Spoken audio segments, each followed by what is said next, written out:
Hey everybody, if you saw my post from last night, you saw we had a bit of a gut buster of a meal with that 5 cheese macaroni and cheese. So tonight I have to lighten it up a bit. I'm trying to lose a little bit of weight. So what I'm going to make is a jerk paste to go on these turkey breasts. You've gotta jerk that turkey, baby. You gotta jerk it like a lady. You gotta make it full of flavor for that you can savor. Baby girl, you gotta jerk it. Baby girl, you gotta work it. Now baby girl, let me see you twerk it. Jerk it, jerk it, yeah.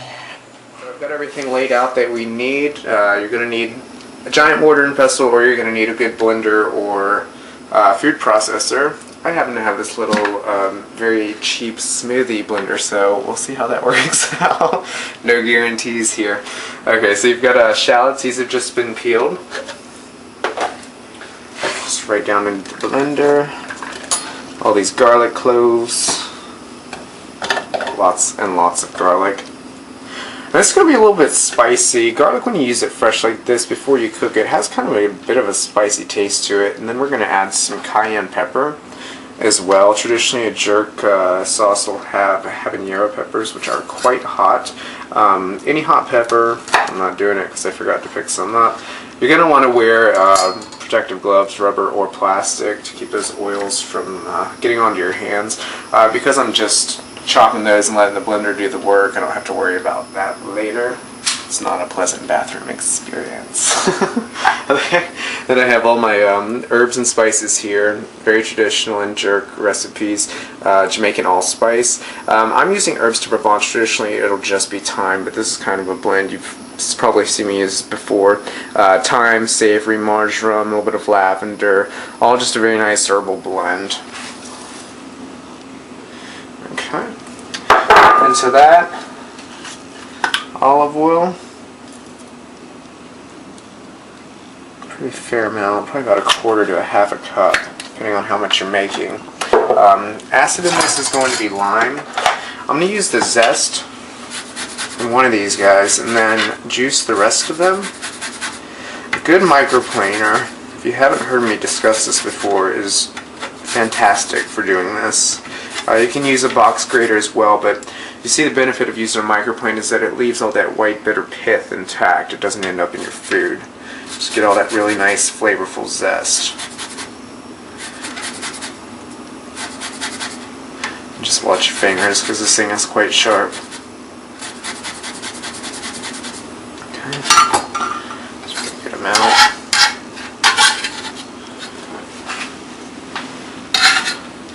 It's right down in the mix.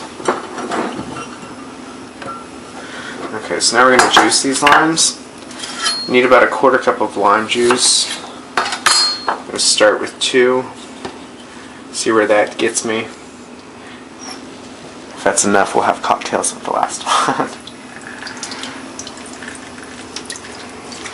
You can see a citrus streamer is really going to get in there and get all that juice out of that lime for you.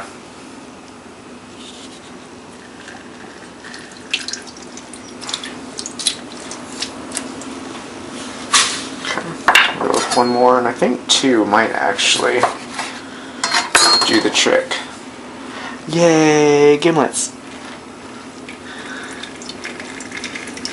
Okay.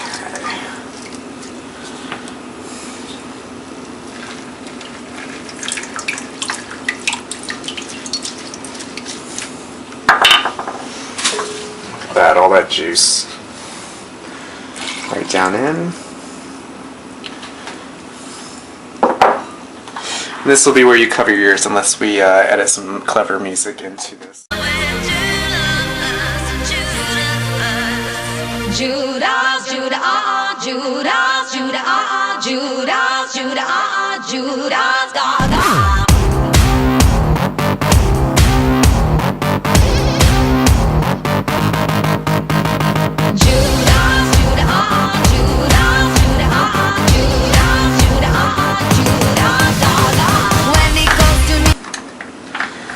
That's it.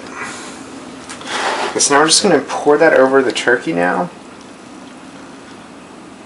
And we're going to let this marinate at least an hour. I'm probably going to give it 2. I'm sure that was the last thing Aaron wanted to hear. He's probably starving. Okay, so we're just going to let that sit and get it room temperature. Always want to let it come to room temperature before we grill this. That way it stays nice and tender throughout the cooking process. So we'll take a quick break and be right back. Okay. Alright, so my turkey's been marinating in that jerk seasoning for about an hour now. I'm going to go ahead and grill that off using a cast iron grill pan, by far the best thing that you could use for indoor grilling.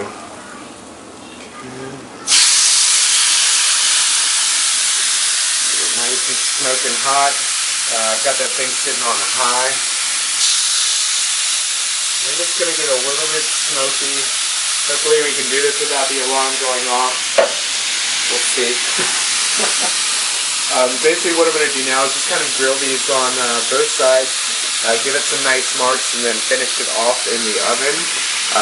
By the time I'm done grilling it, it should just take maybe another 15 minutes or so in the oven. So I'll finish doing that, and then we'll have a picture of the finished product.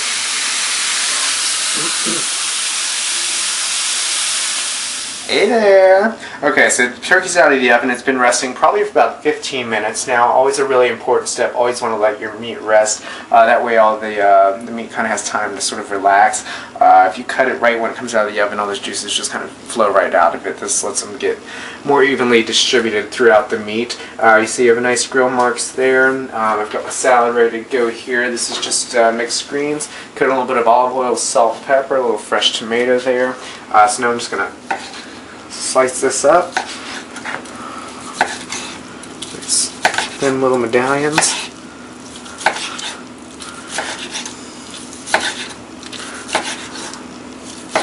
Okay. I'm just going to take this, just kind of lay it on the plate, just like that.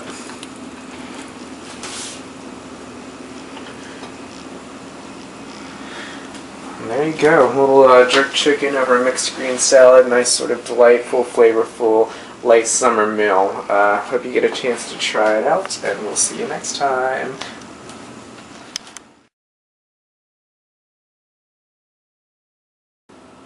Go. Hi there, so if you saw my previous blog post, you see we had a bit of a throwdown with a Gutbuster macaroni and cheese. Oh, Fritz!